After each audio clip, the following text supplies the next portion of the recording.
24 to 70 millimeter lens is probably one of the most boring lenses people talk about because it's not the widest and it's not the longest. And it's usually not the lens people just get excited about.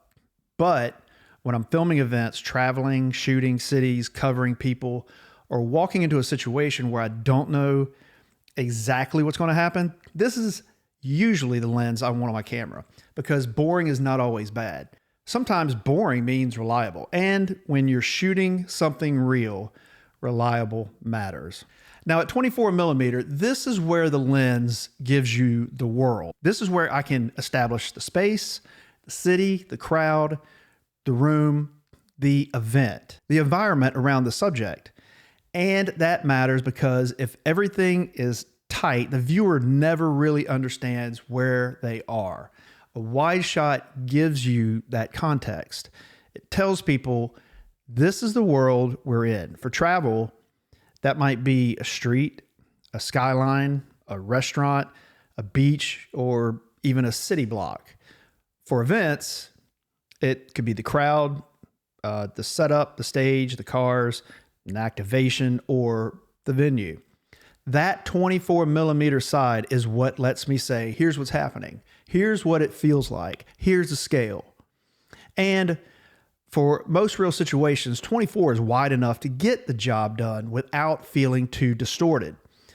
Not always, but most of the time. Now, as we get into that 35 millimeter to 50 millimeter, the lens starts to feel more natural. This is where people feel normal, faces feel right. The perspective feels close to how we actually experience a space.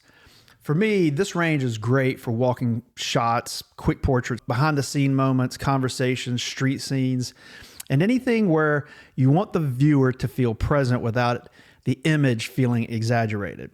This is the range where I'm usually not trying to impress anyone. I'm just trying to capture a moment honestly. Someone working, someone reacting, someone walking in the frame. Maybe it's somebody setting something up, a person locked in to what they're doing. That middle range is where a lot of usable footage lives. It might not be the most dramatic focal length, but it is one of the most dependable.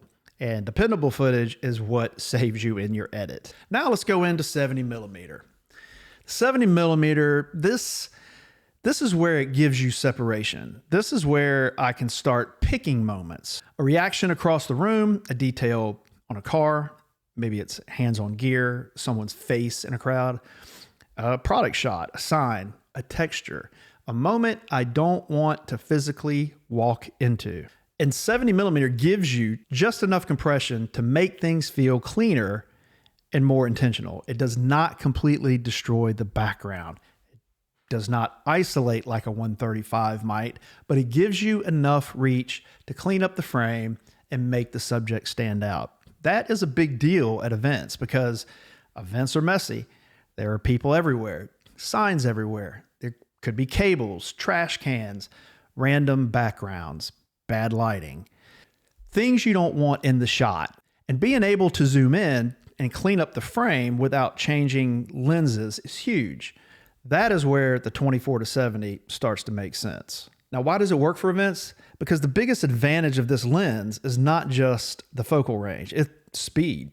I can go wide, mid, tight without stopping. I can film a wide crowd shot once, then zoom into the reaction, then grab a detail, then go back wide again. That matters when the moment is happening now, not in 2 minutes, not after I switch lenses, now. That is why this lens is so useful for event work. You're not always in control. You do not always have time. You might be in a crowd, you might be moving, you might have limited access, and you might only get one chance. And in those situations, I would rather have a lens that lets me stay in the moment than a lens that looks perfect on paper but slows me down. Now, with all that being said, yes, there are limitations. This lens is not perfect by any means, and I think that part matters. It is not ultra wide.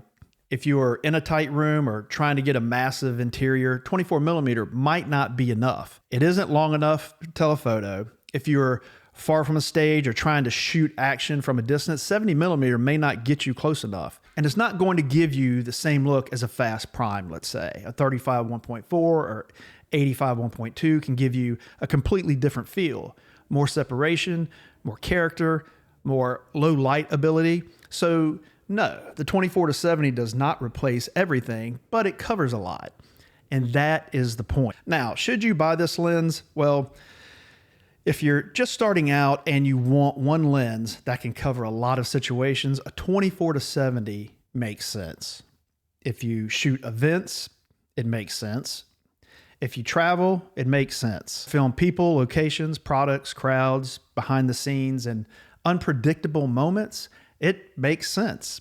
But if you already know you only shoot portraits or only shoot sports from far away, or maybe even shoot ultra wide interiors, maybe it's not the lens that I would buy first. That is the honest answer. The 24-70 is probably one of the safest choices you can make. It may not be the most exciting lens you ever buy, but it might be the one you end up using the most. I know it is for me. And when you actually need to get the shot, that really matters.